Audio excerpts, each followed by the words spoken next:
Welcome to Paddling Adventures Radio. I'm Sean Rowley, and with me is Derek Special. Hello. How's it going, Derek? Fantastic. It's nice and kind of warm out there during the days now. It's not freezing. It was 0 degrees today. I saw flurries this morning.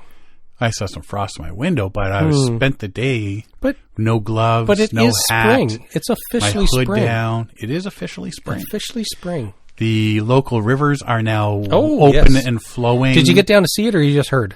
John went and paddled because I had a family due. We were going to go Saturday. Okay. But, I figured, you know what? I got a family due to go to, so I went to that, and that allowed Mother Nature to go, oh, well, he's not there. I'll make everything nicey nice. And John took full advantage, apparently. Nice. Good for him. So, yeah, no, there is, it's all ready to paddle. Nice.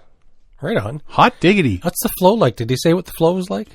Spring flow, so it's kind of when you're paddling upstream. Because it's I mean, it's still paddleable. We had a bunch of pre-thaws and some rain and stuff, so normally when you have that spring freshet, you get all the snow melt and you get everything going crazy. You get lots of, water flowing down the creeks and rivers. We kind of really didn't get a lot of that. No, there's the regular spring current. Yeah. But you're still able to do it solo. Like I've seen lots of video of, there's been some flooding in Quebec, flooding in Fredericton, New Brunswick, because they get almost every year. There's a couple places I saw where it's like, oh, that street and sidewalk, that river is really wide this time. Right. So there's some places, but I haven't seen much flow in our local area. So which is good. We don't want that, but which is unfortunate when people have land wash out and rivers widen. Yeah. Well, I mean, it's good if you put in somewhere upstream and you just ride the flow all the way down. Yeah.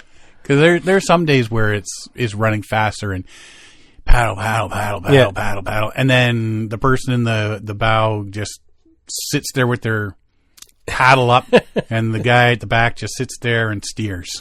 Yeah, because you're still going at a good clip just coming back down, going with the flow. Yep, that's always fun. There's times where I will actually sit on the very back tip of the canoe, with my feet in the water, my seat in front of me, sort of thing. Yeah. And just sit there and drag my feet in the water and use my paddle to steer a bit more and stuff like that. Just relax, enjoy the... You're not having a paddle because it's moving you down fast enough. And, so I think it's about there right now. Yeah. So... It's coming. Woo! Still got the dry suit sitting there to be used. We're still... Not warm water yet. I know some people at work who are planning May trips, like third or last week of May. It's still a long ways away. Yeah, still a long ways away. Like it's nice to see all the snow gone. It's I was looking at my lawn the other day. It's like everything's crushed down from the heavy weight of the snowbanks. And all the dog poo has been picked up. Oh, did you? Did the harvest. Yearly harvest is done. The spring harvest. Yes. Our dog looks at us like, what'd you do stealing all my poo? What are you doing with my poo? But when you're in the back country this time of year, coming up this time of year, that's when you get the flooded portages, you get the mud. Yeah. Lots of mud. Yeah. Cold mud. Groovy. Mm-hmm. Something to look forward to. Yeah. And then the bugs start, and Derek sits at his house. Yeah. And then the bugs disappear for the most, and Derek reemerges like the butterfly that he is. Exactly. Emerging from his house cocoon. That's why I like winter camping. There's no bugs. Right? Yeah. So just, starting to make the plans. I actually went on Google Maps. And if you right click anywhere on Google Maps, like your house, for instance, you can get a little white window that comes up, and you can do measure distance. Oh, yes. And then you can measure rivers and stuff like distances you're paddling and stuff. Yeah. But what I've also done is from my house to Windsor, and then I've logged how far it says it is and how long it'll take you. Okay. And then to Sarnia, then to Tobermory, to North Bay, Sudbury, Wawa, Sault Ste. Marie, Timmins, Cochrane, Ottawa, Cornwall, all that sort of. So I know how long it's going to take me. So if I want to do a day trip, well, it's 4 hours of driving there, and then day trip all day, and then 4 hours of driving home, unless I stay the weekend, because then I can hit that spot and that spot at the same time. Yeah. So, which brings me to a question. Which I actually I was going to ask it a little later, but I'm going to ask it now. If you had your druthers, would you prefer to do like a 10-day trip in like you get in and doodly doodly doodly doodly doo, you just go?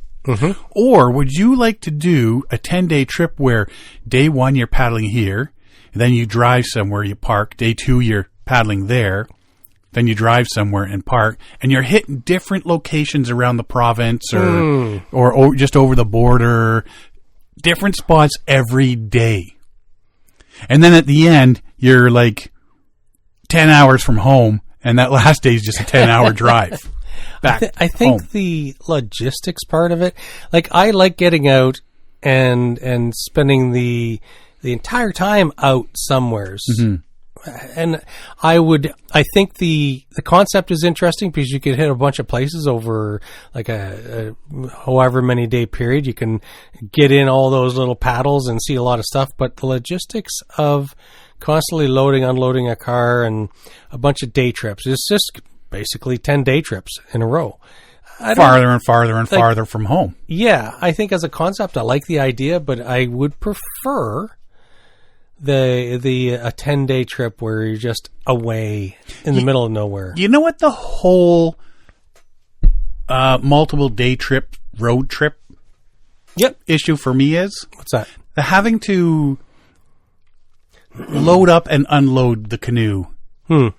Like, because I mean, there's some days where you're going to paddle here for a few hours, and then you load up, you drive, and then you paddle there for a few hours, and they camp, sort of thing. And then the next day you're loaded up again and driving somewhere for a few hours to hit that spot. It's just the constant loading up the boat, unloading the boat, loading up the boat, unloading the boat. The driving is, you just drive because, to me, the driving part, you can multitask because you're resting for a bit because you're sitting in a comfy seat.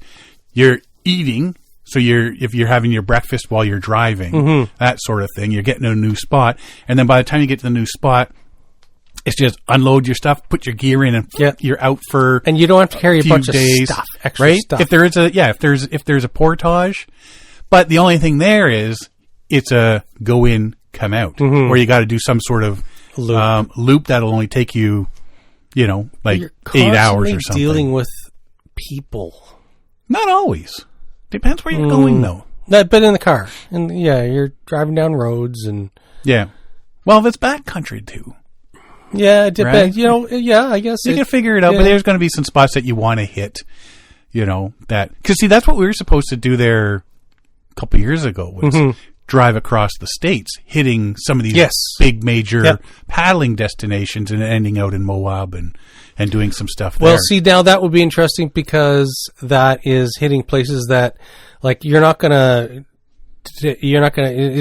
be one unique trip where I'm not going to go to all these places in my lifetime unless I do them all in one trip. Right. So it's like, I got to see this state park. I got to see this canyon valley. I have to see this, whatever. Right. So that makes sense. Yeah. Cause you're not actually just sitting somewhere and paddling for 10 days.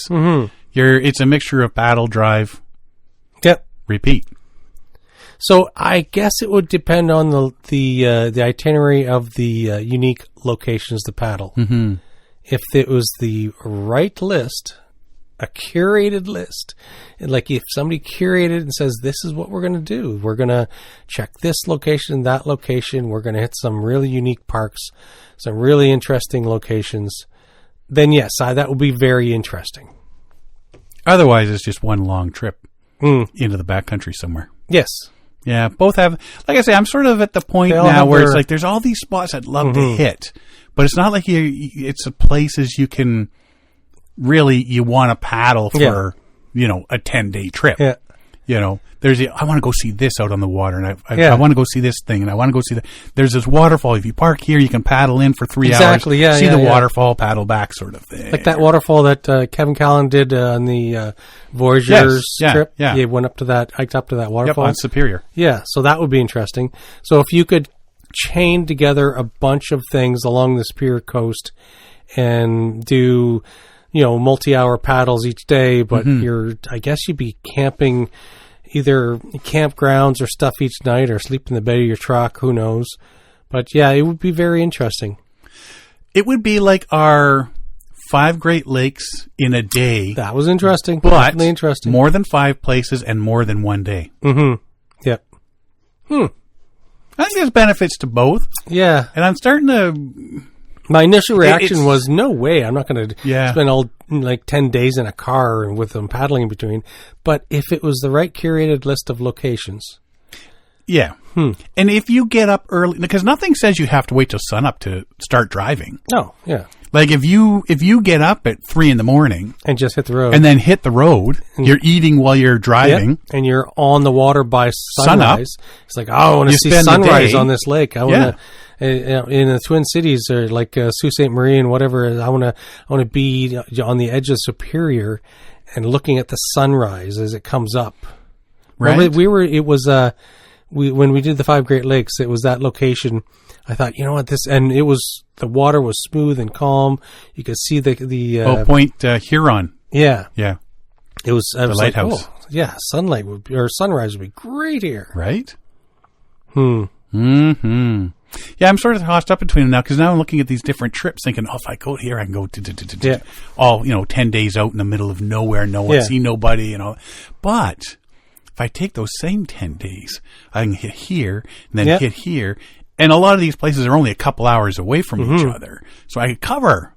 And like I say, and then that last day coming home is like a 10-hour drive home, because you're accumulating. But you could do that 10-hour, 12-hour day to get to the top of your route and then work your way back. So it's lesser of a drive at the end when you're most likely tired, you're ready to get home.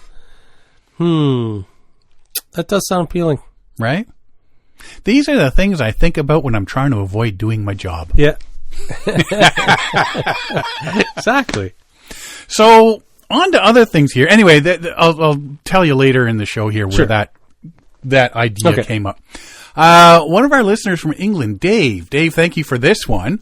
He sent us a little thing saying, thought you guys might enjoy seeing this. I can hear you guys talking about it now. This thing definitely has a ton of potential, especially if you forget the safety aspect. Sea kayaking tours with Get Out and Kayak Malta. And Malta is just an island south of Sicily in the Mediterranean. Welcome to Malta's only full-time year-round sea kayaking crew. Certified Paddle UK sea kayak leaders fueled by passion and backed by experience. GOAK, Get Out with Kayak Malta. I guess that's like GOAK. Goakum. GOAK. It's just, if you say Malta at the end, it's Goakum. Yeah, but they call it GOAK. GOAK. GOAK, GOAK. Is not just a group, it's a community, a vibrant, salt-soaked family adventurers, explorers, and sea lovers who connect through unforgettable journeys along Malta's stunning coastlines. No one gets left behind. All paddlers are welcome. Kayak, stand-up paddleboard, beginner, pro, or somewhere in between. If you're drawn to the sea, you are one of us. From relaxed coastal cruises at nighttime to nighttime paddles lit by fairy lights.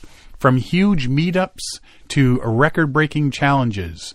Every paddle is crafted to inspire, challenge, and unite. How many ferries are you going to have to dodge? Apparently none. Since 2020, we have built more than a club. We have built a community. What started with free paddles grew into a movement to keep kayaking fun, safe, inclusive, and alive all year. You're in the Mediterranean. You're not worrying about the snowfall, right? Cool, yeah. As far as I know. Malta's weather lets us paddle through every season and connect off the water through events that keep the spirit strong. Ready to embark on an adventure? Grab your kayak or stand-up paddleboard sunblock, water, and snacks, and join us. Own your own gear, you paddle for free unless stated otherwise. There's special events that they do which has some cost to it. Need a kayak? We have licensed rentals available during our public events. So far, it's pretty cool. You get out there. If you need gear, we got gear you can rent. If you have your own gear, bring it along. Join us. Let's get out on the water. Let's paddle on the sea. We'll check out the coastline. Malta's a beautiful place. Awesome. Now for the fun part, which I know is why Dave sent this to us. Kayak archery is back. And this year, it's a sunset experience. Yes, you heard me right. Kayak archery is back. Right there, you're like, what? Wait, what? Everybody's just turned up their volume. Archery, kayak archery. A few years ago, Archery in Malta asked a simple question. What happens if you take archery off the range and onto the water? Together with Get Out and Kayak, the answer became kayak archery. Kayak Hunger Games. One of the most unique outdoor activities you can experience in Malta. What'd you do on your summer vacation? Well, let me tell you what I did on my summer vacation. You don't want an inflatable kayak for this game. Dad and Mom thought it'd be great to go on a vacation to Malta. The kids, we were just sitting there thinking, I don't think so. And then we got there.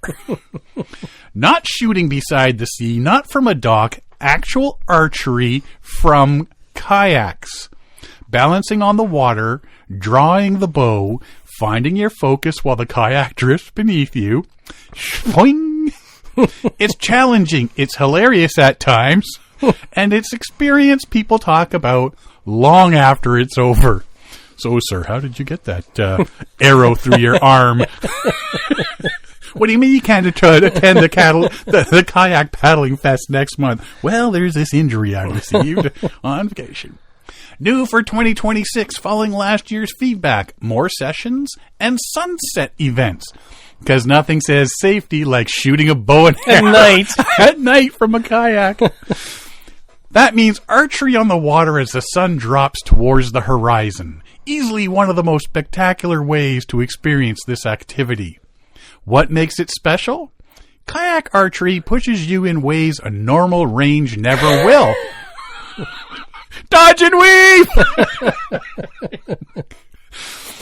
Balance and coordination. Instinctive shooting in a moving environment. Focus under completely new conditions. A fun shared adventure on the water. Sounds like they're like you say, the Hunger Games. Yeah. Just some training. Perfect for adventure seekers. Corporate team building. Because nothing says corporate team building like shooting at a coworker. Couples and friends. Here, honey, hold this target. Birthday groups. Anyone looking for something completely different. And now for something completely different. Dates are coming soon. Sunset sessions will be announced soon. Stay tuned. These events will be limited and tend to fill quickly. So when you look at the photos... Yes. Because you're thinking, okay, this can't be what you think it's going to be. And when you sent me the photos, like, that doesn't seem smart. Photos online show people in kayaks with bow and arrows. Some arrows have what appears to be a giant foam marshmallow-looking pad at the tip. Yeah. So you're figuring right off the bat, you're shooting at it somebody. Like... It also shows somebody paddling a kayak with a big target on the back. Yes. To which I'm thinking, who's the sucker that's paddling and gets shot with the arrows? The target actually has a flotation. Yes, it was just frame. It was being transported. Yes, the kayak that has it takes out to where they hold the event, pushes it off the kayak, and it floats in the water. Of course, the arrows are going to float because they're lightweight. I don't know why some of them have the big red donut on the you're going to shoot other people. I don't know. I gotta think because I'm thinking if they have paintball, right? Then why can they not have an archery version of that? And why not just do it on the water? I mean, the potential is endless. Mock sea battles. Oh yeah, right? Yeah, that's like one group of coworkers, and that's the other group of coworkers. Now let's see who survives. So chances are, if the big red thing on the tip of the arrows, I'm wondering if it has some sort of Velcro method to stick to the target, but also because of the unknowns with water and waves and people's skill levels, I don't think you want to have anything that has a tip. You know what I mean? Yeah. That would end the game pretty quick. Because if you're sitting there and you're in a little bit of wave, and you're aiming, and you lose your balance at the last second because you're concentrating too hard on, and you start to tip as you let go that arrow, and it goes, shoots into the sky. Stage left. I don't know where that's going, but it's going that way. Some dude raises his hand and says, "Got it!" Oh, wait a sec. Hey, he's pulling one of those trick arrow through the head trick things. Arrow? No, it's not a trick arrow. No, he caught it with his hand. It was awesome. You should have seen it. I just reached out to grab it, missed. Sort of. I missed the arrow, but the arrow didn't miss me. The potential. Yes. For fun. For hilarity. Especially if you forget about the safety Everybody thing. wears Safety third, glasses. baby. Well, you know what? That's it. Like, there's no reason. If you were padded, I mean, you're wearing your life jacket. Yeah. Right? You know, padded. And the tips are have that big spongy thing on them. Then you gotta think. Like, if you're far enough away, they'd have rules, of course. Yeah. In this non-safe bow and arrow related event on the water. You gotta be a certain distance away before you're allowed to shoot somebody.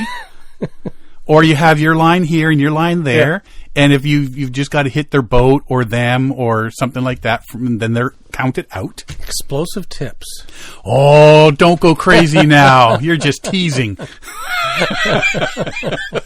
Battleship. There was something in there on another post from there called battleships. I didn't really get too much into that one. But again, there's possibilities. Yeah. You go to Malta, you grab a bow and arrow and a kayak, and you zip on out in the water for a good day of fun. Just think you could have, just like Battleship, that's what made me think about it when you said that. You could have a target on your bow and your stern, and somebody's got to shoot the targets off your bow and stern. It's just like paintball, but my different. Battleship. Right? Right, like laser tag, but different. Yeah. Funner. Seems reasonable. I don't know what the problem would be. I can't foresee anything going wrong. We only had 3 eye injuries this year. Right? Well, it's because they weren't paying attention and they took their eye protection off. Yes. That's on them. There were waivers. Multi-paged waivers. Yes. Sign. I imagine you're going to have to sign some stuff. Oh, I would think so. Anyway, that's just what we would like to see. Yes. But by the looks of what I saw online and stuff, and their explanations, so everybody gets out there and they put the floating target, and then everybody takes shots from their kayak. Mm-hmm. And again, I mean, that wouldn't be easy to be sitting there trying to keep your balance, trying to draw a bow. Yeah. Right? And of course, the bow, you're trying to do it up and down, but if you're not that high, it's going to be sideways a bit. And taking aim and twang. And if you get a real good heft on that, that thing's flying way past. And if you have to go get your arrows, you could be searching for days. Oh, I know. There is that too. Like, you're going to have to be paddling around trying to retrieve your arrows. And what happens if a fish jumps the minute you let go of that arrow? Bonk. You got to keep the fish. The potential. Interesting. Get out and kayak Malta.com for more information. They got a Facebook page with pictures and all that sort of stuff. Yeah. And I don't know, man.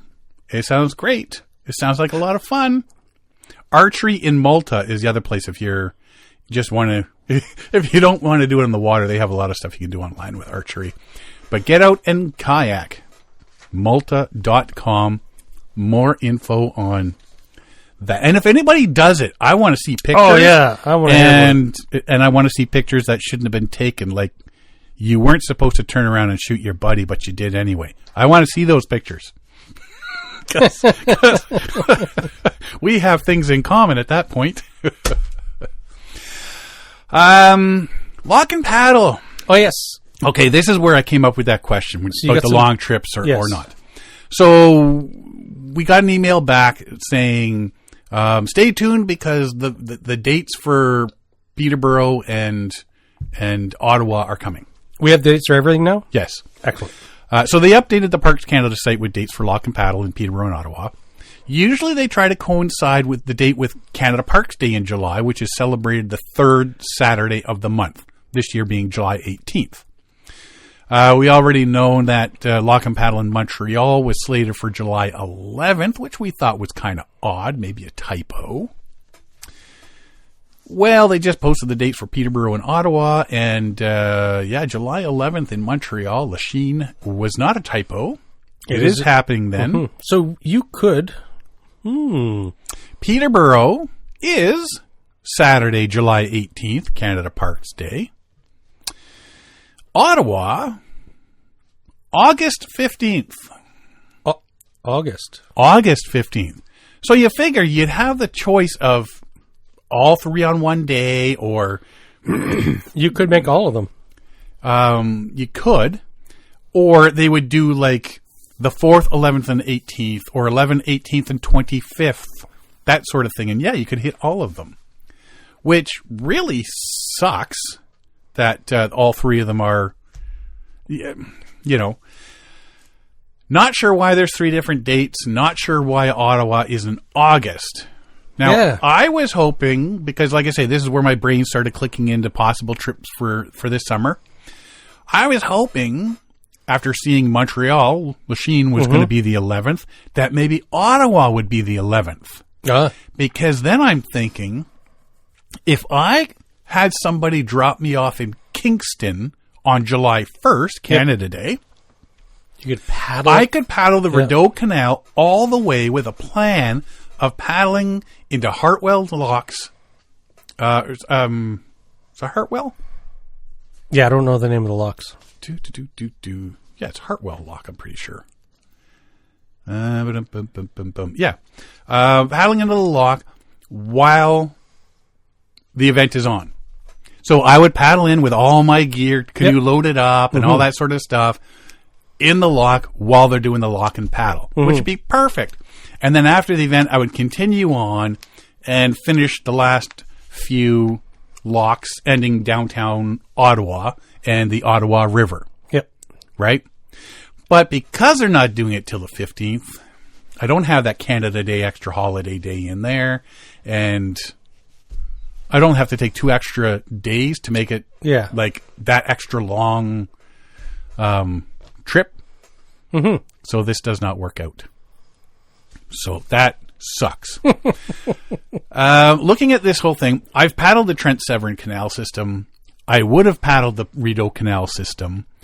Then at some point, I would have gone back and paddled from the start of the Trent Severn on Lake Ontario in Trenton and paddled all the way over to where the Rideau Canal ends in Kingston, which would join my link from Ottawa all the way to Georgian Bay. Yeah. Oh, yeah. Right? 700 kilometers or 435 miles. Not all at once, which, but still. Trent Severn starts in Lake Ontario and ends in Georgian Bay, while the Rideau Canal starts in Ottawa River up in Ottawa and ends in Lake Ontario. More of a personal accomplishment than anything, as I'm sure other people have done this sort of thing before. I know people that have paddled both canal systems. I don't know anybody, though, that's paddled from one canal to the other along the Lake Ontario section. Some has had done it. I'm not saying they haven't. Yeah, some have done it. I just, none of the people I know have ever mentioned that they've done that. So, and it's only 111 kilometers. So, I mean, that's like 4 or 5 days tops, right? Yep. So, maybe I do the Kingston to Ottawa anyway. Have someone drop me off Kingston, pick me up in Ottawa. Now I need to put some thought into it. And it'd be cool to paddle the canoe through the canal down through city center in Ottawa. And it's free this year. It's free. Yeah, you get the Canada Strong Pass and it's free again. But still, you're going through old Ottawa downtown, seeing the old Parliament buildings and such. That'd be amazing. While in a canoe, paddling through and finishing there. and then fighting traffic to get a truck down there to put my boat back on top of and get me out of Dodge. Yeah, so we'll see what happens. But like I say, it would have been awesome to just be able to, paddle into that lock. Exactly. With all your gear, like, on a canoe trip sort of thing. And more than just, hey, let's drive up there, put in the lock, paddle 50 feet, get into the lock, paddle 50 feet back out, throw it back on the car and drive home. Yeah. Right? So. Not a lot of action there. Yeah. For more information on lock and paddle, go to parks.canada.ca or just Google Lock and Paddle 2026. And you'll get all the information and all the dates, all the parking spots, and the whole hullabaloo. But yeah, I want to do that last, the Rideau Canal system, and then, unless I just start from Trenton, paddle across to Kingston and up. Oh, there you go. But then I need to add an extra 4 days. Yep. Would be interesting. And the question is, do I bring a canoe dog with me? Oh, I would. Right? Yeah. Yeah. Things to think about now. Anywho, Lock and Paddle 2026. We'll see where we go. Morro Bay State Park, seeking volunteers who enjoy kayaking and stand-up paddleboarding to join the Sea Life Steward Volunteer Program for the 2026 season. Applications must be submitted by April 7th, which is not far away. Not far away. Exactly. Now in its 11th year, the program sends volunteers out on the water of Morro Bay every weekend during the summer to connect with fellow recreationists and promote responsible wildlife viewing. So that's pretty cool. You go out there in your boat and talk to other people on their so this is just, I assume it started maybe because they had problems in the past. Because they talk about responsible wildlife viewing and just talking with recreationalists and so on. I guess it's just, it's free because it's volunteer work. Free is always good. Yeah. Interesting. And you know what? You get to have fun over the summer. You're not working on your student hours or anything like that, or adult hours. No, but you're just north of Santa Barbara. So. Yeah. Volunteers participate in one in-person training and one on-the-water training and evaluation. Training led by subject matter experts cover wildlife identification, boating safety, and effective ways to engage with people on the water to increase public awareness and reduce wildlife disturbance. There you go. Many wildlife species in Morro Bay are sensitive to repeated disturbance from watercraft. Sea Life stewards provide roving educational opportunities for water recreators, including sharing safe viewing guidelines for southern sea otters, harbor seals, California sea lions, and birds that rely on Morro Bay for food, shelter, and resting habitat. It's cool to go out and see all these animals. Yep. It's just like with us with the loons. If you see a loon nesting, you steer away. So it's cool to go see them all, but stay away. It reminds me of that. There's a water course in England where they're protecting a specific duck or goose species where they closed it off to paddlers. Remember we talked about that? Yep. I think 2 years ago. There's a lot of places that do that sort of thing now. Closed down during mating season. Volunteers must be able to swim and kayak. Stand-up paddleboard participants must bring their own board. Accepted volunteers are expected to commit to a minimum of 2 4-hour shifts per month and must complete registration paperwork, a live scan background check, and the required training. Mandatory training sessions are scheduled for Saturday, May 16th and Saturday, June 6th. Volunteers must be able to attend both sessions. For more info, go to parks.ca.gov and type Morro Bay Volunteer in the search bar. Some of the things they note: skills and qualifications needed, recruitment, training, and commitment, application, and email address if you still have questions, you'll find on that page. So, yeah, if you're interested in volunteering for something like that and help them out and help the wildlife out there, and educate people on how to view it properly, safely, and responsibly. Responsibly is important. Then go check that out. Morro Bay State Park. Yeah, north of Los Angeles, Santa Monica, Santa Barbara. Pretty far north of San Diego. Yes, it is quite a ways. I love San Diego. I'd love to go back. It's where I learned to surf. Oh, yes. Surfing hurts. Wow, surfing the way I do it hurts. Just with that little caveat in there. I saw this one here, which is Phoenix, Arizona. This has the... If some people were to take this idea and run with it, I think it'd be kind of cool. Chance the dog has been waiting for a new home for several months. To give the four-legged friend a break from everyday life at the shelter, because he's in a dog shelter, waiting to be adopted, his keepers took him on a paddleboarding trip. The pup was admitted to Arizona Humane Society shelter some time ago with bite wounds and injuries. After several exams and treatments, Chance is now back in tip-top shape. Spokeswoman Kelsey Dickerson explained why the furry friend is still waiting for a family. At the Arizona Humane Society, as well as other shelters throughout the country, big dogs, unfortunately, are staying on the adoption floor longer than smaller dogs.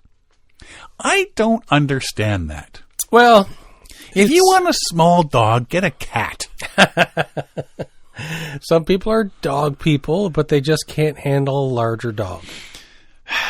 Bigger poops to pick up.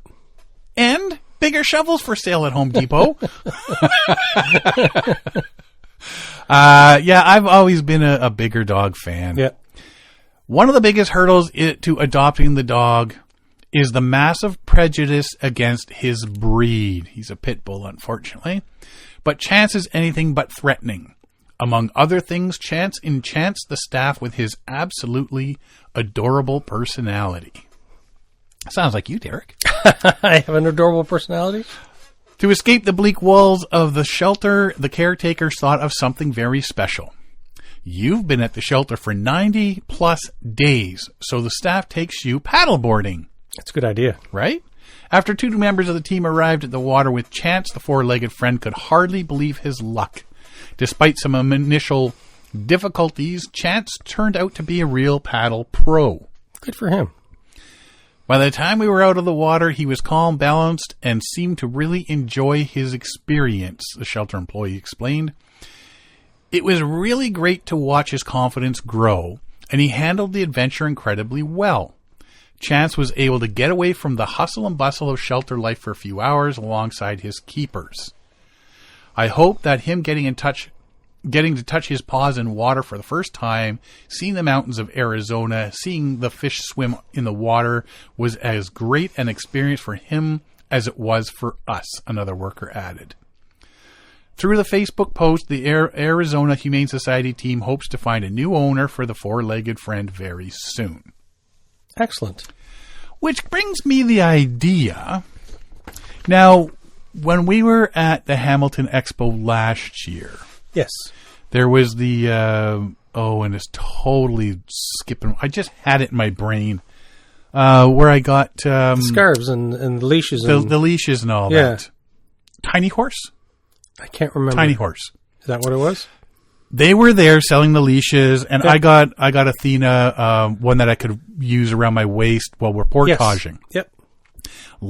Not this year's, but last year's, they actually had a couple of rescue dogs there. Okay. Right? So you got all these people walking around. You get the name. Oh, the shelter or the rescue is there. Yep. And, look at these dogs. And, we'll come and pay you a visit because I got other dogs. How well behaved they are. Look how cute they are. So maybe there needs to be an adopt a new paddling partner event. Yeah. Where you get people down there. You bring your boat. And you get to test drive a dog. Right? Do you want a small one? Yeah, get him on your paddleboard. Sit, Ubu, sit. I mean, it'd have to be a controlled area of the water, right? Sure. So, I know. Take him. He loves the rapids. Trust me. Yes. It'll be okay. No, cats love the water. Believe me. Yeah.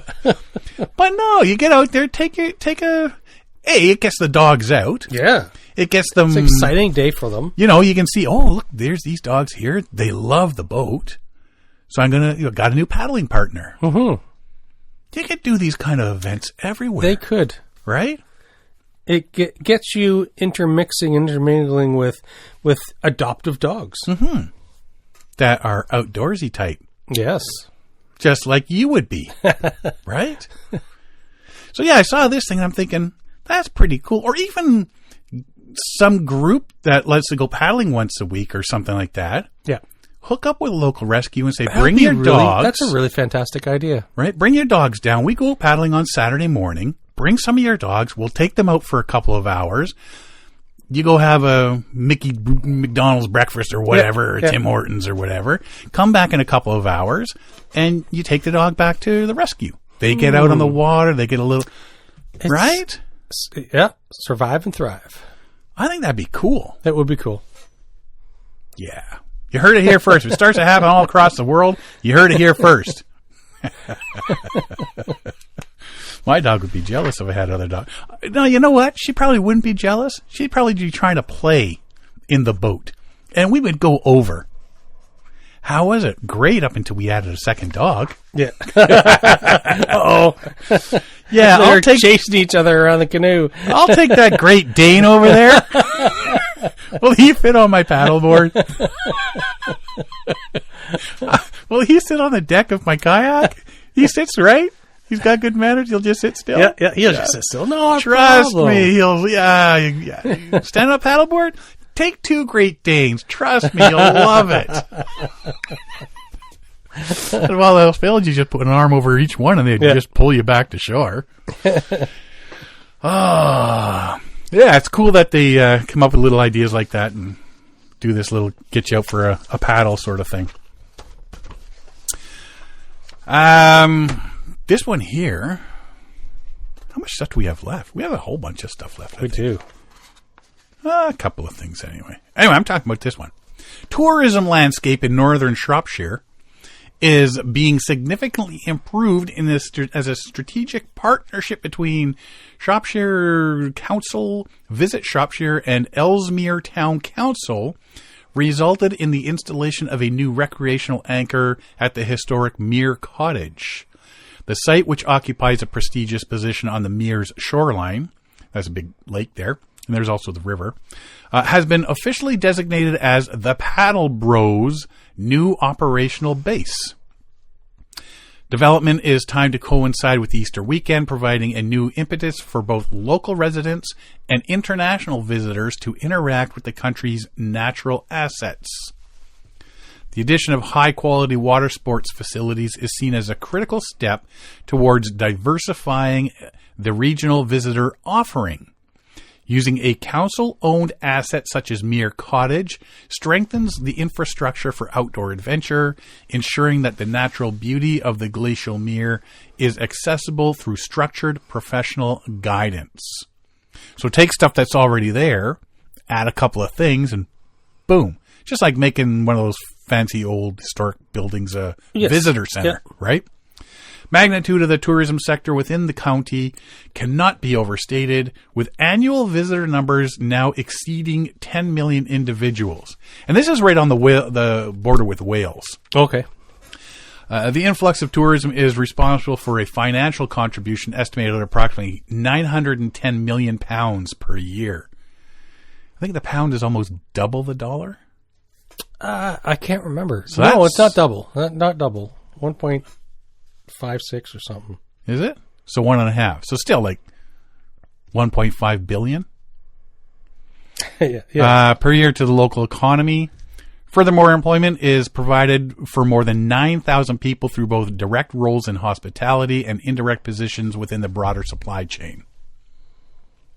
£1 is 1.85 Canadian. That's close. Yeah, almost double. With the opening of the new center at Mere Cottage, a comprehensive suite of water-based activities is being introduced to the Mere side, Guided paddles, technical lessons, and high-end equipment hire are all being made available to enthusiasts of stand-up paddleboarding, canoeing, and kayaking.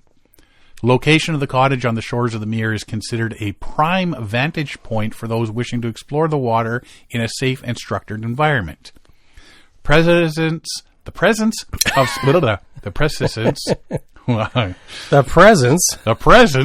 I'm just adding extra words now. I'm just making them up.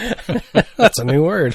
The presence of specialized operators like the Paddle Bros is expected to solidify Ellesmere's reputation as a primary destination for active, nature-based tourism by providing the necessary tools and expertise. The barriers to entry for water sports are being lowered, encouraging a wider demographic to interact with Shropshire landscape. This initiative aligns with broader trends in the travel industry where experiential and wellness-focused activities are increasingly prioritized by modern travelers. So it sounds like they're just trying to build up the area, and there's a lot of people go for the historic stuff and whatnot, but there's more to it. Now they're trying to get the nature-based tourists getting in there as well, give them something to do. The role of regional promotional bodies remains pivotal in the ecosystem. Efforts are being directed towards showcasing Shropshire's unique blend of market towns and rolling landscapes. By highlighting new ventures, the county is being positioned as a competitive alternative to more traditional UK holiday hotspots. Focus remains on encouraging deeper exploration of the region, ensuring that visitors move beyond the primary landmarks to discover the hidden gems tucked away in the Shropshire county side. Because everybody wants to go see the Tower of London, and everybody wants to go see, Big Ben and all that sort of, the palace and, all that sort of stuff. But what about all the little things that get missed, right? Yeah. While the Mere remains a significant geographical draw, the town of Ellesmere itself is undergoing a period of revitalization. Historic High Street and Market Hall are home to approximately 100 retail businesses, offering a boutique shopping experience that complements the outdoor offerings. Additionally, transformative developments are being observed at the Ellesmere Yard Canal Basin, further enhancing the town's appeal to heritage enthusiasts and boaters. Ellesmere is being promoted as a central hub for the exploration of North Shropshire. The interconnectedness of the canal networks and the surrounding heritage sites ensures that the diverse range of interests, from industrial history to rural hiking, can be catered to within a short radius of the town center. Just build it right up. Mere Cottage's new operations include a strong commitment to environmental protection. The Mere's delicate ecology is being prioritized, which is perfect. Yep, absolutely. The operational protocols designed to protect local wildlife and habitats. This emphasis on sustainability ensures that the increase in human activity does not come at the expense of the natural environment, which is what draws visitors in the first place. It's great to say, hey, come and see all the ducks, but more people scares the ducks away. Exactly. No more breeding, right? No more egg laying. Yeah, so their emphasis on keeping the ducks there and doing what they need to. There's a fine line. Sometimes where it's like, okay, we get this many people in to see everything, but we're protecting that, so we got to hold back on the people. To share, but in a what's the word? Responsible way. I know, but there's a word for sustainable. Sustainable way. By incorporating eco-conscious practices into the business model, the local economy is boosted while maintaining the site's integrity. Goal is to achieve a harmonious balance in which the promotion of Shropshire's waterways complements the conservation of its biodiversity. This approach reflects a modern tourism standard in which preserving the product, the landscape, is critical to the industry's long-term viability. Get rid of the landscape, no more product. Yeah. So that's pretty cool. If you want to find out more about the Paddle Bros, what they can do and stuff like that, the Paddle Bros, BROS, paddlebros.co.uk for more information. What they can do to help you get on the water this summer. They do things like stand-up paddleboarding, canoes, kayaks. They can hire them for coaching. River and canal trips are available. They do events like paddleboard and pizza, hopefully at the same time. That'd be awesome. Because you can paddle with one hand. Absolutely. Pizza in one hand, paddle in the other. Unless you got one of those fancy, dancy, powered stand-up paddle boards with the little fin in the propeller. Yeah. Then you just got piece of pizza in both hands. You just clamp a plate to your paddle and right, or to your front. Yep. Oh yeah. Right. Like a bib. Like a bib, but a fold-out bib that holds a piece of pizza. Like a plate just folds up. That'd be awesome. We can patent that. Patent that. They got the crotch pot, but we got the pizza bib. The paddling pizza bib. Yeah. So you can paddle and eat your pizza at the same time. Stroke, pick up the paddle, take the pizza, take a bite, put it back on the plate, paddle. Yeah. The healthy way to eat pizza. Mm-hmm. So the paddlebros.co.uk, check out what they can do for you. Mere Cottage in Shropshire, on the Ellesmere and the Mere. It looks like they're going to do. I actually put a post on our Facebook page. Oh, did you? Okay. Yeah, for them. Because it's opening, I guess, Easter weekend is when they're starting. It says starting in the spring. So which is April 5th, 6th, yeah. 5th. Yeah. So it's coming up. So, yeah, get out there and start doing some paddling. Let's talk for a moment about the importance of water quality. We talk about beaver fever, giardia, when we're out on canoe trips, which you've had. Not fun. I've got the cast iron stomach, so It's the first time I've had beaver fever. It's the first time I had giardia. Never had it? Don't plan to get it? It was not good. Yes. It was not good. I would describe it, but nobody wants to hear that. Yeah. I did lose, and I there's a friend of mine at work. She hang on, legal line. Do not use this as a diet regimen. That's what she was asking me about. She goes, "Hey, wait," because I lost 16 pounds due to giardia, and she was super interested. It's like, wait a sec. It's like, no, Nicole, you can't do that. Are you looking to lose weight? Why don't you try the new beaver fever diet? She was super interested. It goes in one end and just as fast right out the other.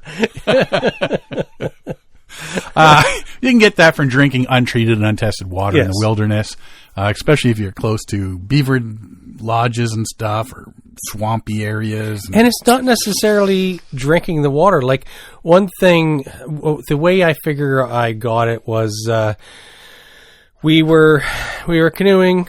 It was and we were in a rush. It was the meanest link, and so you dip the water bottle in the river. And you throw in your tablets, your water purification tablets, seal it shut, and let it sit for half an hour, and then you can drink it. I wasn't cleaning the threads on the Nalgene bottle. So there was beaver poo. It was on the rim of the Nalgene bottle. So the water inside the Nalgene was being treated, but stuff in the threads of the Nalgene was not being treated. And that's my best guess of how I got it in me. But it was I should have been cleaning and wiping off the rim in the bottle, and because we were just dipping it right into the river and then throwing the tablets in. And so we were giving it lots of time for it to work. We were using like the recommended amount of the little pills to treat the water. But yeah. But you got it. So on the meanest link, I lost about 10 pounds on the link itself, and then 16 pounds after. It took about 8 to 10 days for it to set up shop in my intestines before I got sick. I was tired and feeling nasty for a couple days prior. It's like, what's going on? That's just age. Well, that's what I was thinking. I just finished this big trip. I must be tired from it. I must be suffering from exhaustion. Nope.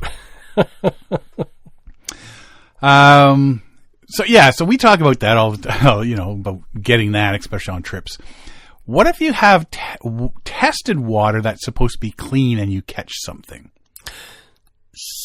Which is, that's why we lost some of the lakes in the park because of the green algae, which can't be boiled or filtered out. Right. I've left out the location in this story because it could relate to so many places around the world. Yes. Yeah. Campaigners are calling for more water monitoring after a 7-year-old boy suffered kidney failure and a collapsed lung after kayaking on a body of water. What? Feel like a bit of a wimp now, don't you? Right? It was nothing. I had an upset tummy. I'll see your upset tummy. Raise you a kidney failure and a collapsed delirious. lung. Yeah. Illness is identified as being caused by E. coli, which doctors later said was an isolated waterborne infection. His mother says hours after kayaking, the boy became very ill. He had really severe stomach cramps. He was going to the toilet, told us that it was full of blood. Yikes. Which is, something you don't want to hear in a sentence. We knew it was really serious then. He was later hospitalized for 6 weeks. 6 Underwent weeks. 2 emergency surgeries as a result of his illness. We headed home straight to the doctor, who sent him straight to the hospital, where he actually became worse. He developed kidney and blood problems. He needed an emergency operation to start dialysis to save his kidneys and had blood transfusions. Wow, that's pretty serious. Over the next few weeks, he improved. He was sent home, but then we realized something else was wrong, so we took him back. He had a collapsed lung. That's crazy. He needed a further operation to drain that, and then he developed gallstones. Oh. He had it all going on. At some point, you want to be going to the hospital going, can I get a refund on this kid? He came broken. Mother said the experience was traumatic, adding, not knowing what would happen 1 hour to the next is something I won't forget. Can't imagine the stress of that situation. Brutal. Before her family's kayaking excursion, she had checked water quality rating on the Environment Agency's website, where the lake was judged as being of excellent bathing water quality. Just don't open your mouth. One group is calling for more rigorous and up-to-date testing of waterways, saying accurate water status must come about as a result of rigorous testing. The current system simply does not do this. Yeah, that's terrible. It was pointed out that more than 1,800 septic tanks and 100 private package treatment plants drain into the water body where the family was kayaking. 1,800 septic tanks. That's a lot of offlow. Right? Effluent. And they say it's excellent? The quality's excellent? Yeah, I'm curious about that. And the reason I wanted to talk about this is, like, for every story we hear about places cleaning up their waterways, making them safer, people taking their local waterways under their wing, spring cleaning and adopt a river, and there's always stories like this as well. We've coming a long way in cleaning up our environment, but things like this show that we still have a long way to go. You got to take the good and knowing there's still bad out there. The last thing I want when I'm out for the day is, for something like this to happen. Oh, yeah. I think that would really make me think twice about going out for a paddle again. It's like a game of Russian roulette with my health. Yeah. So this poor kid, the 7-year-old, for him to have to deal with that and the stress upon his parents and on himself is like, that's terrible. Yeah, and they're saying that he's going to have to go for checkups at least till he's 16. Yeah. Just to keep on top, make sure there's nothing else. But holy jumpins. Long road to recovery. What did you do on your summer vacation? Let me tell you, almost died, had transfusions, had surgeries, kidney issues, collapsed lungs. I got so sick they had to cut me open. Right? That is brutal.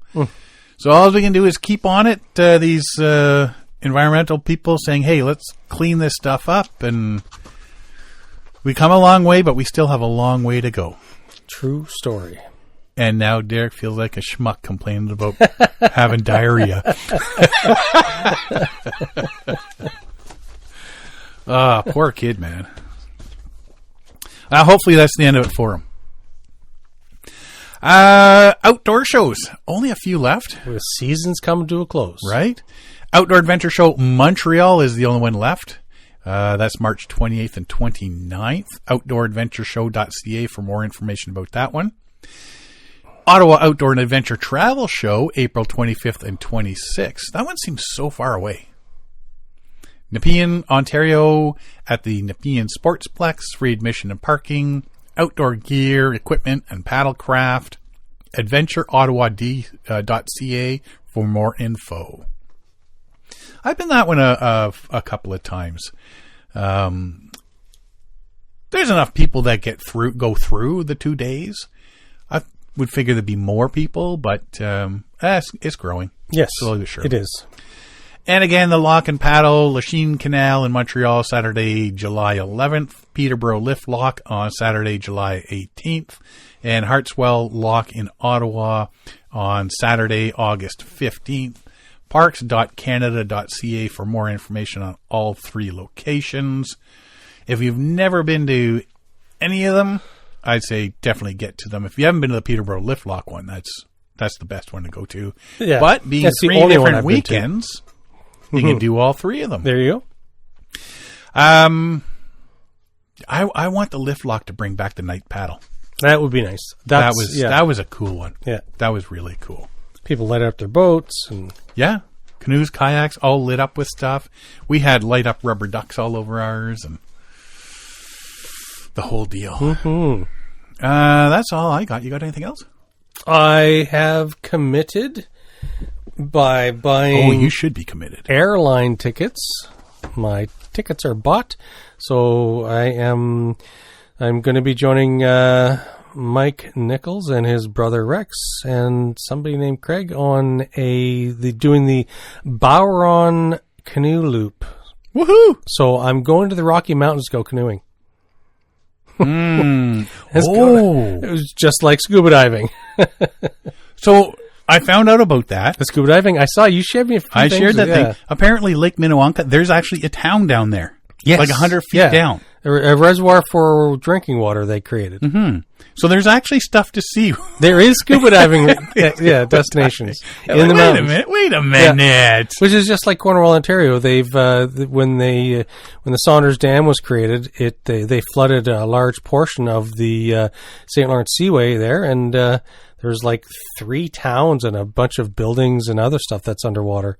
So yeah, it's there are it's something to see other than like brown fish, brown dirt, and brown plants. All the dead things down there. Mm-hmm. Our buddy there, Tyler, sent me a couple things. There's also the mystery ice ship out there. So I guess this one's close to Jasper. I guess back during the war, they were trying to build an aircraft carrier out of ice. What? Yeah. So they made this building on the ice, and they're trying to build to see if it would work. Yeah. Right? You can float this. Who's going to see a big ice? They're going to think it's an iceberg or something like that. I don't know. It was war. They're trying it. It didn't work. Yeah. But at the end, the whole building went down to the bottom. There's no bad ideas. So, there are places in the mountains to go scuba diving. Yeah. It's crazy. It just sounds weird. I don't care how you say it. It just sounds weird. So I'm excited for this trip. I'm the only unretired person on the trip. Really? So, yeah. So they're going to So you're the only one with a steady paycheck, so you get to buy all the beer. No. Shh. You're welcome, Mike. Speaking of beer. Yes, I got to pick up. Yeah, you got to pick up beer, buddy. We drank all mine now. But I buy all the stouts and the lagers and I do the too. dark stuff. So you're going out there now. Yes. What about the bands they're putting on paddling? So this route, the bands that they're putting on paddling, that's a lot of the lakes in and around Lake Louise, Banff, Jasper. So this doesn't get, that's not in that area? This is way north. This is way, way north. This is north of Williams Lake. Okay, hopefully, like I said, I'm just thinking, he's going to get out there and go, sorry, fellas, you can't paddle here. Yeah, it's very controlled access. You apply for a permit, you get a permit, and so they only let so many people go in each day, and it's very controlled access. So it's not a lot of people get into this area. Like for the weeks that we're going, we've taken one of the slots, so nobody else can start on the day of right. So it's not like people can just show up and go. Yeah. That'll be cool. There'll be pictures. There'll be it's going to be very exciting. What are you taking with you? Your own? I have to figure that out because it's going to be a pain in the butt to get stuff on an airplane. So I can't take any camp fuel or any fuel containers or whatever. And so I'll be limited with, and I'm not going to, unless it's freeze-dried food, I don't know. Like well, stuff like that you can get out there. Yeah, you can get out there, buy it in but I mean, your tent, your life jacket. Yeah, so I'll bring that your favorite stuff. Broken paddle. Yes. So well, no, I'm not bringing a paddle. Get one out there to use. Yeah, I'll rent one or whatever. We're gonna first stop when we get picked up in Kelowna is going to MEC, and so I'll be buying some stuff that I'll be donating to somebody up there because I'm sure Mike will have some. I have to chat with him about it, but there's going to be some stuff that I'm going to have to borrow or buy while I'm out there, right? Because it's the flight creates a logistics issue with gear. So we'll see. Okay, and you're packing your stuff to take. You only need one pair of underwear. How long are you going for? I'm going to be there for 2.5, 3 weeks. 2 weeks. One pair of underwear is good. That's good. Just jump in the water. No socks. And no socks. Socks are overrated. If you jump in the water. Underwear's for chumps. So. What are you doing? Laundry. There's fish floating up around you. Good thing I'm doing laundry then. And we're having fish for dinner. That's cool, man. Fresh caught. That's cool that you're heading out there to do that. I'm very excited. I'm excited to hear about it. Send you out there to do it first. Yep. Hopefully I won't get eaten by a grizzly bear. If they weren't meant to be hugged, why are they huggy looking? Why friend shape if not friend like? Right? So fuzzy. Oh, you got anything else? No, I don't. This is going to be awesome. Yeah. It's going to be a good summer for paddling this year, I'm thinking. So we shall see what we shall see. In the meantime, if you want to find out more about us, you can find us at paddlingadventuresradio.com. We're on Facebook, Instagram, and YouTube. You can download or stream our episodes on iTunes, Apple Podcasts, Spotify, Podbean, iHeartRadio, Amazon Music, Player FM, and all your favorite podcast downloading sites. Or just go to the episode page at paddlingadventuresradio.com and you can stream or download all our episodes there. If you enjoy the podcast, please share it with your friends, family, and fellow paddlers. I'd like to thank everybody for listening this week. I'm Sean Rowley. And I'm Derek Specht. We'll see you next time.